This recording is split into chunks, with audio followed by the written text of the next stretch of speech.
থেকে 40-45 বছর পূর্বে আমাদের রংপুর জুমাপাড়ায় এসেছিলেন আওলাদ রাসূল অর্থাৎ নবীজির সরাসরি বংশধর সৈয়দ আসাদ মাদানী রাহমাতুল্লাহি আলাইহি। উনি 40 বছর আগে, আমার তো ওই রকম বয়স হয় নাই, আমি আমার বাবার মুখ থেকে শুনেছি, আমার ওস্তাদের মুখ থেকে শুনেছি, আল্লাহর প্রিয় বান্দা সৈয়দ আসাদ মাদানী আওলাদ রাসূল উনি জুমাপাড়ায় মাদ্রাসায় বলেছিলেন আমাদের ইন্ডিয়ার ভিতরে এমন একটা ঘটনা ঘটে গেছে, যেই ঘটনা আমি আপনাদেরকে বলতে চাই। এই কথা বলার পরে সৈয়দ আসাদ মাদানী বললেন, ইন্ডিয়ার ভিতরে মুসলমানের সংখ্যা কম, কোন এক পল্লী গ্রামের ভিতরে একজন মানুষ মারা গেছে, ওই মানুষটারে সুন্দর করে কেমনে দাফন করাতে হয় ওই গ্রামের মানুষ কেউ জানে না। এখন চিন্তা করে, আহারে আমাদের গ্রাম থেকে একজন মানুষ মারা গেছে, এই মানুষটারে সহিহ শুদ্ধ আকারে গোসল করায় দিয়ে কেমনে দাফন কাফন করাই আমরা তো জানি না। আল্লাহর বান্দা তিন কর্তব্য এবার চিন্তা করে, আহারে এই লোকটারে শেষ বিদায় কেমনে দেই, চিন্তায় দিব। একটা পর্যায়ে পরামর্শ করলেন, আচ্ছা আমরা একত্রিত হইয়া যেমন তেমন করে গোসল দেই, পবিত্র বানাইয়া দাফনের কাফন পেছাইয়া রোডের কাছে নিয়ে যাব, অপেক্ষা করতে থাকবো। কোন একজন মুসলিম ব্যক্তি, পরহেজগার ব্যক্তি, নামাজি ব্যক্তির যদি দেখা পাই, ওই ব্যক্তির মাধ্যমে আমরা জানাজাটা সেরে নেব। বলেন না আমিন। জানাজা সেরে নেব। আল্লাহর বান্দা সৈয়দ আসাদ মাদানী রাহমাতুল্লাহি আলাইহি বলেন, দীর্ঘক্ষণ অপেক্ষা অপেক্ষা অপেক্ষা অপেক্ষার প্রহর বলতে বলতে একজন আল্লাহর বান্দা বাইসাইকেলের ভিতরে পেডেল মেরে মেরে রাস্তা দিয়ে যাচ্ছেন, মুখের ভিতরে দাড়ি, ফুল হাতা শার্ট পরা, টাকুর উপরে প্যান্ট পরা। আল্লাহর বান্দা ডাক দিয়ে বলে, এ ভাই তোমাকে দেখে মনে হচ্ছে তুমি একটু শিক্ষিত মানুষ, ইসলাম সম্পর্কে কিছু বোঝো। আমরা বড় বিপদে পড়েছি, আমাদের গ্রাম থেকে একজন মানুষ মারা গেছে, এই মানুষটারে দাফন কাফন করাতে হবে, কিন্তু কেমনে দাফন করাবো আমরা জানি না। এই মানুষটারে সহিহ শুদ্ধ আকারে জানাজা পড়ানোর মতো আমরা কোনো জানি না। এ আল্লাহর বান্দা যদি একটু জানাজাটা পড়ায় দাও তাহলে আমাদের বড় উপকৃত হয়। আল্লাহর বান্দাকে যখন এইভাবে পিয়াপিলি করলেন, আল্লাহর বান্দা ঘড়ির দিকে তাকায় বলে, আমার তো ঘড়ির টাইম হয়ে গেছে, আমাকে অফিস যেতে হবে। লোকেরা একটা পর্যায়ে তাকে খুব পিরাপিরি করলেন, আল্লাহর বান্দা রাজি হয়ে গেলেন, ঠিক আছে আমি জানাজা পড়াবো। জানাজা উপস্থিত হয়ে গেল, জানাজা আল্লাহর বান্দা পড়ায় দিলেন। লোকেরা বলে, ভাই এই লোকটারে কেমনে করে, কোন দিক দিয়ে শোয়াই দিয়ে কি পরে তাকে শোয়াই দিতে হয় আমরা কিন্তু জানি না। এই আমার পাশে আমাদের গ্রাম, যদি একটু যাইতেন লাফটারে শুধু শোয়াই দিবেন, তারপরে চলে আসবেন, আর আপনাকে কোনো কষ্ট দিবে না। আল্লাহর বান্দা বলে, যেহেতু জানাজা পড়াইছি, লোকটারে দাফন করা আমার দায়িত্ব, এই জন্য আল্লাহর বান্দা সোজাই চলে গেলেন তাড়াতাড়ি, তাড়াহুড়া করে দাফনের কাফন পরানো। ওই লাশটাকে যখন কবরে নামাই দিতে যায়, তাড়াহুড়ার মাধ্যমে তার বুক পকেটে যে ডকুমেন্ট ছিল, এই ডকুমেন্ট পড়ে গেছে, আল্লাহর বান্দাকে উঠায় নেই। আল্লাহর বান্দা যখন অফিসে গেছে, অফিস ঢুকবে, কিন্তু ডকুমেন্ট ছাড়া অফিস ঢুকতে দিবে না, অফিসের চাকরি চলে যাবে। আল্লাহর বান্দা সোজায় 32 মিনিটের ব্যবধান, কয় মিনিট আমার কথা না, সৈয়দ আসাদ মাদানী নবীর বংশধর, মিথ্যা কথা বলতে পারে না। সৈয়দ আসাদ মাদানী বলেন, 32 মিনিটের ভেতরে আল্লাহর বান্দা চলে আসছে গ্রামে। গ্রামের লোকদের বিদাত দিয়ে বলে, ভাই আমি বড় বিপদে পড়েছি, আপনাদের উপকার করতে যাইয়া আমি বড় বিপদে পড়েছি। বলে, কি বিপদ? বলে, আপনাদের উপকার করতে যাইয়া আমি যেই ডকুমেন্ট নিয়ে অফিসে চাকরি করি, এটা দিয়ে আমার সংসার চলে, ওই ডকুমেন্ট যদি আমি শো করতে না পারি আমার অফিস ঢোকা হবে না, আমার চাকরিও থাকবে না। আমার সম্ভবত ওই ডকুমেন্টটি তাড়াহুড়া করার কারণে ওই কবরের ভিতরে পড়ে গেছে। আপনারা যদি অনুমতি দেন আমি ওই ডকুমেন্টটি তুলতে চাই। আল্লাহর বান্দা গ্রামের মানুষগুলো ডাকতে বলে, ভাই আপনি তো জানেন আমরা মূর্খ মানুষ, আমরা কিছুই জানি না, কিভাবে জানাজা পড়াইতে হয় এটাও জানি না, এই জন্য আপনার মাধ্যমে আমরা জানাজা পড়াই নিয়েছি, আমরা জানি না কিভাবে জানাজা পড়াইতে হয়। হুজুর আপনি যদি মনে করেন এই কবর খনন করে ডকুমেন্ট বের করা যাবে, তাহলে আপনি বের করতে পারেন। আল্লাহর বান্দা এবার বললেন, আপনারা চলে যান, একটু তফাৎ হয়ে যান, আমি একাই কবর থেকে বাস সরাই দিয়ে ডকুমেন্ট বের করতে চাই। আল্লাহর বান্দা কবরের কাছে যাইয়া 2 থেকে 3টা বার সরাই দিয়ে একটা টস যখন মারছেন, আল্লাহু আকবার, আর বলেন আল্লাহু আকবার। আল্লাহর বান্দা দেখেন যেই রকম কবর ছিল ওই রকম কবর আর নাই। কবরটা বড় এমন প্রশস্ত হয়ে গেছে, কবরটা এইরকম মাহফিলের মতো একটা প্যান্ডেলের মতো একটা সুন্দর রুমে আকৃত হয়ে গেছে। আল্লাহর বান্দা বলেন সৈয়দ আসাদ মাদানী রহমাতুল্লাহি আলাইহি বলেন, আল্লাহর বান্দা বলে হুজুর আমি যেরকম কবর দেখেছি, যেই ঈদ দিয়ে আমি ওই কবর গাঁথানো দেখেছি, আমার জীবদ্দশায় আমি ওই চোখ দিয়ে ওই রকম ঈদ দেখি নাই। বলে হুজুর আমি যেই ফুল ওই কবরের ভেতরে দেখেছি, আমার জীবদ্দশায় আমি ওই ফুল জিন্দেগিতেও দেখি নাই। বলে হুজুর ওই কবর থেকে ফুল থেকে যেই সুঘ্রাণ গুলো আমার নাকের মধ্যে পেয়েছি, আল্লাহর কসম আমি আমার জীবদ্দশায় ওই রকম সুঘ্রাণ আমি কোনদিন পাই নাই। কিন্তু হুজুর আশ্চর্যজনক বিষয় কোথায় জানেন, আমি এই যে ডকুমেন্টের জন্য কবরটি খনন করেছি, আল্লাহ মনে হয় জানেন আমি অফিস থেকে এসে ওই ডকুমেন্ট তালাশ করব, এই জন্য আল্লাহর বান্দাকে ফুলের একটা বিছানায় শুয়াই দিয়ে তার ডানে বামে দেখতেছি ফল।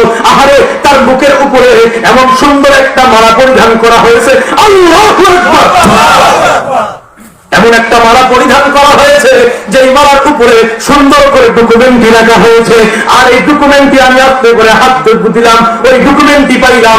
ডকুমেন্টটি নিয়ে আমি চিন্তা করলাম, আমি যদি এখন বলি এরা তো সমস্ত মানুষগুলো মূর্খ, এখানে মাজার তৈরি হবে, এখানে নানান ফিতনা সৃষ্টি হবে, সঙ্গে সঙ্গে আমি বাদ্যুত দিয়ে সঙ্গে সঙ্গে মাটি দিয়ে আমি অফিস যেতে চাই, কিন্তু কেন যেন আমার অফিস আর যাইতে মন চায় না।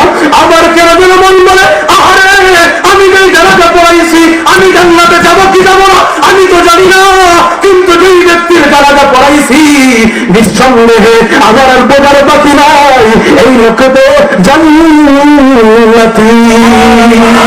আরো ধরে বলেন সুবহানাল্লাহ। আল্লাহর বান্দা বলে অফিস যদি যায় যাক, চাকরি যদি যায় যাক, কিন্তু আমাকে এমন আমল খুঁজতে হবে যেই বান্দা গ্রামে বসবাস করে মানুষেরা জানাজা পড়াইতে পারে না। কি এমন আমল করছে যে আমলের বদৌলতে আল্লাহর বান্দা জান্নাত পাইল? আমাদের জানা দরকার আছে না? আসতে বলেন, আরো আসতে। আমাদের যেহেতু জানা দরকার আছে, একটু আপনাদেরকে আরেকবার ব্যায়াম করাইতে চাই, কার কার জানা দরকার আছে? আমাদের যেহেতু সবাই জানা দরকার, সৈয়দ আসাদ মাদানী বলেন আল্লাহর বান্দা অফিস ছেড়ে দিয়ে সোজা এসে আল্লাহর বান্দা ওই মৃত্যু ব্যক্তির বাড়িতে গেছেন। বাড়িতে ঢোকানোর সময় দেখে তার মেয়েটা সবচেয়ে বড় কান্না করতেছে। মেয়েটাকে ডাক দিয়ে বলে মা কান্না করিও না, কান্না করিও না, কান্না করিও না, কান্না করিও না, মা তোমাকে আমি গুড নিউজ দেওয়ার জন্য এসেছি, ভালো সংবাদ দেওয়ার জন্য এসেছি। মেয়েটা বলে আঙ্কেল আপনি কে? বলে তোমার বাবার জানাজা আমি পড়িয়েছি। বলে আঙ্কেল কি বলতে চান? বলে তোমার বাবা আমার দিন বলে তোমার বাবা জান্নাতি হবে। মেয়ে বলে আঙ্কেল কেমনি বুঝলেন? বলে মা এতগুলো কথা বলার টাইম নাই, কিন্তু একটা কথা জানার জন্য বড় এসেছি মা, আমি যেহেতু জানাজা পড়াইছি তোমার বাবার কবরের ভিতরে আমি এমন কিছু দৃশ্য দেখেছি, আমার দিল বলে তোমার বাবা জান্নাতি হবে। কিন্তু মা তুমি বলো তোমার বাবা কি এমন আমল করতো? মেয়েটি ডাক দিয়ে বলেন কি আপনি জানেন এই গ্রামের মানুষগুলো মূর্খ, গ্রামের মানুষগুলো আমার বাবার জানাজা পড়ানোর মতো কোনো লোক নেই, কিন্তু আমার বাবা যখন মারা গেছে আমি শুনলাম আমার বাবাকে রোড সাইডে নিয়ে গেছে। এখন আপনি বললেন আমার বাবার জানাজা আপনি পড়াইছেন।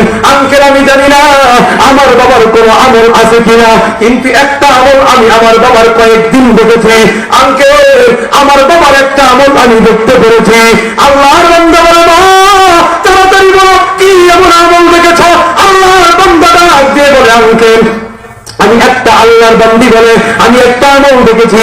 বলে কি আমল? আমার বাবা একজন কৃষক মানুষ, আমার বাবা মূর্খ মানুষ, আমার বাবা ঠিক মতো আল্লাহর ইবাদত বন্দেগী করতে জানে না, পবিত্র কেমনে হতে হয় সেটাও ঠিক মতো জানে না।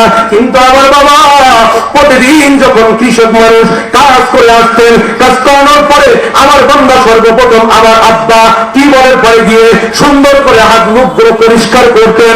পরিষ্কার করার পরে আমার বাবা সোজায় চলে যাইতেন, ওই সোজায় চলে দিয়ে আমাদের রুমের ভেতরে ঢুকে তক্তার উপরে একটা বই আছে, তক্তার উপরে একটা কিতাব আছে, ওই কিতাবটি সিলাইকৃত একটা কিতাব।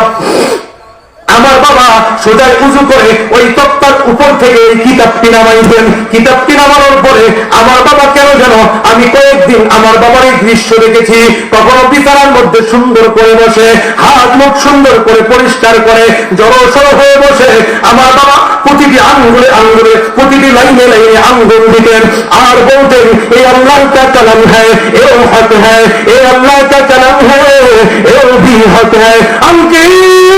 আমার বাবার জানি না, কিন্তু প্রতিদিন আমার বাবা ওই বইটি নামাইতেন আর বলতেন এটা আল্লাহর কালাম, এটাও সত্য কথা, এটা আল্লাহর কথা, এটাও সত্য কথা।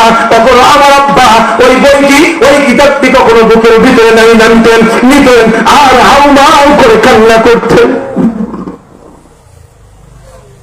আমার বাবা কখনো ওই কিতাবটি মাথার ভিতরে নিতেন পাগলের মতো, রুমের ভিতরে চতুর্থাক দিয়ে ঘুরতেন আর ঘুরতেন।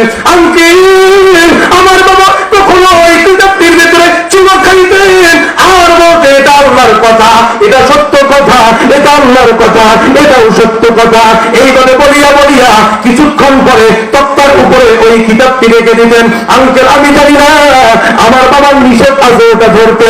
আল্লাহর বান্দা বলে আমি আর 1 মিনিট দেরি করলাম না, সোজায় চলে গেলাম ওই তক্তার উপরে কি আছে। আমি গিয়ে দেখি পুরো কোরআন শরীফ নয়, কোরআন শরীফের মাত্র কয়েকটি পাতা সুন্দর করে মোলাদ লাগিয়ে সুন্দর করে সিলাই করে ওই কোরআন শরীফের কয়েকটা পাতা ওই তক্তার উপরে রেখেছেন। আল্লাহর বান্দা